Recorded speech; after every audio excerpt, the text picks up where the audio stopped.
Hello mga idol, samahan nyo kami sa aming paglalakbay papunta sa dulo ng Canada. Tamang-tama sa pag-uwi namin galing trabaho, may nagyayang tropa na magpunta kami sa dulo daw ng Canada. Una pala niya, nagpunta kami sa bahay ni Cassie, yung owner ng kotse na yan.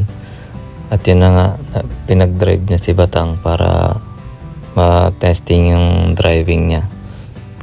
Kasi dito pala sa Canada is magkaiba ng mga rules sa highway. Yung sa Pinas, sa Taiwan, magkakaiba sila. Ito na, dumating na kami dyan sa museum.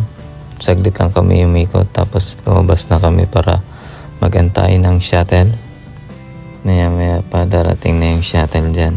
Ayun na nga, dumating na, tapos sumakay na kami. Ang biyahe pala ng shuttle, medyo mabilis lang naman, mga 15 minutes. Yan, iikot lang kami doon sa mga trail, tapos mga puno-puno lang yung madadaanan mo. At sa bilang gilid may makikita mo yung mga dagat. Ang lakas ng alon kaya hindi pwede maligo. Tapos dyan nagpa-picture kami para sa yan, Thief of Canada. Konting picture. Tapos meron kasi niyan sa dulo, yung nilakad pa namin, yung dagat siya. Makikita nyo sa video namin dyan na medyo malayo din naman yung lakad. Nasa 10 minutes to 15 minutes yan. Lalakarin mo yung papunta dun sa dulo. Ang lalakas ng alon, diba? Kaya bawal maligo dyan. Tsaka parang napansin ko, parang hindi maganda yung tubig nila. Hindi katulad sa Pinas or sa ibang country, sa Asian country na napakaganda ng dagat. Although maganda naman yung sand, yun medyo may pagka rough white naman. Pero di siya advisable na maligo talaga kasi delikado din. Lakas ng alon. May heart pa si Idol. Ang ganda lang panahon kasi. Malamig siya pero maaraw. Si Batang. Yo, face yo. Yan, ganyan siya.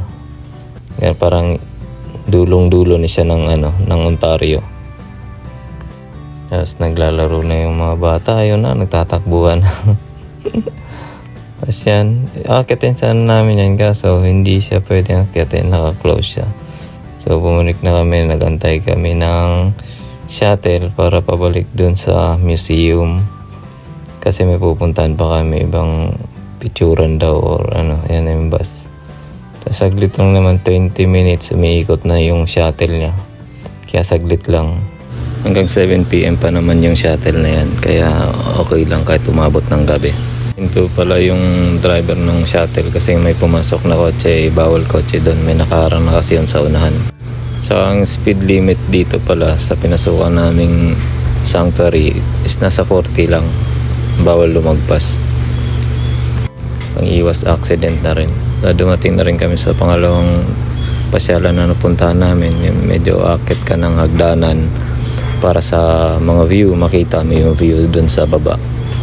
Para na siyang mga fun na yung may mga, ewan ko kung mga nakatanim dyan.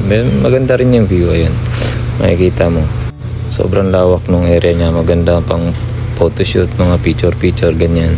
Kaso wala yan, magandang photographer to nakuha namin, galing Batangas pa eh. May mga pa ganyan pa kami nalalaman. Kala mo mga professional photographer eh. Yun lang po. Thank you. Salamat sa panonood.